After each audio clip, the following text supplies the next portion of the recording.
Garry's Mod was never meant to be a horror game, but there's a very specific moment where it starts to feel exactly like one. It's not when something appears. It's not when you're being chased. It happens earlier, in the exact moment you realize you're not supposed to be alone there. Because the strangest thing about GMod isn't what exists inside it, it's what's missing. And maybe the most disturbing part is realizing that some things inside this game feel like they were left behind on purpose. So if you enjoy videos that explore the uncomfortable side of games, make sure to subscribe.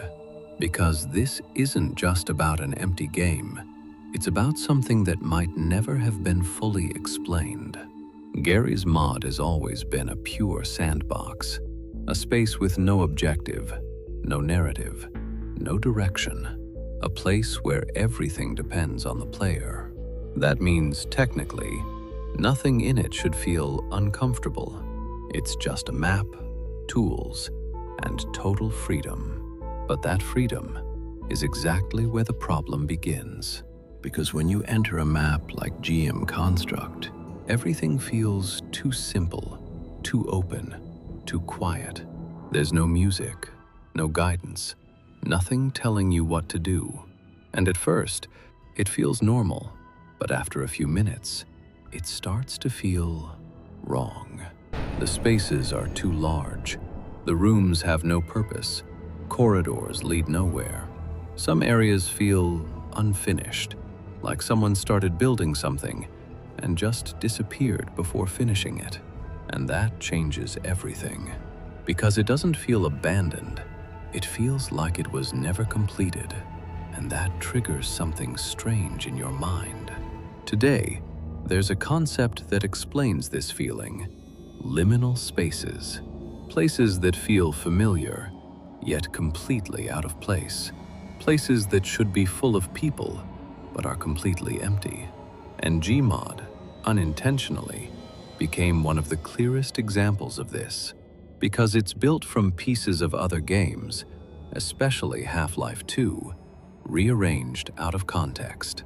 So when you walk through these maps, you recognize the environment, but you don't know why. And this is where the discomfort starts to grow, because the emptiness stops feeling like absence and starts feeling like presence. You know there's no one there, but it feels like there is. And that alone would be enough. But the community went further. Over time, players started exploring this feeling, creating modified maps, adding subtle details, shadows, figures, quick movements in the corner of your screen. Nothing explicit, nothing confirmed, but enough to plant doubt. And that's where the stories begin. Stories about haunted maps, figures watching, things appearing when you're not looking directly. Most of them were never proven, but that never stopped people from telling them. Because GMod doesn't need proof. It already feels wrong enough. But there's one case that goes beyond a simple story. Something that didn't start as a map, but as a channel. A seemingly normal channel, lost somewhere on YouTube, found on the tape. The videos were short, strange, and made no sense. Blurred images, distorted audio, abrupt cuts, like someone was trying to show something, but couldn't explain what it was. No jump scares, nothing direct, just discomfort. But the most important detail wasn't in the videos themselves, it was hidden inside them. Players started analyzing the files, the metadata, and found something unexpected. Hidden links, downloads, files that led to old source engine maps, compatible with Garry's Mod. And when those maps were opened, things got worse. Tunnels leading nowhere, underground structures, completely dark rooms, and moments where the game itself seemed to react. The screen would shake, the audio would distort, and then something would appear, not like a normal enemy, but like a presence, an incomplete, distorted figure, something that felt more like an error than something intentional. And the strangest part, no one could fully explain it. The ARG was never solved. There was no clear ending. It just stopped. And that left something even worse. The feeling that whatever it was never finished. And maybe that's why it fits so perfectly into GMod, because the game itself already carries that same feeling of unfinished things, abandoned ideas, systems that started but never reached an end. And then, as if that wasn't enough, something else appears. Next bots. Unlike everything before, they don't rely on your imagination. They're direct, fast, unavoidable. Using a more advanced navigation system, they simply move toward you, ignoring obstacles, ignoring logic. And someone had a simple idea, and a terrible one.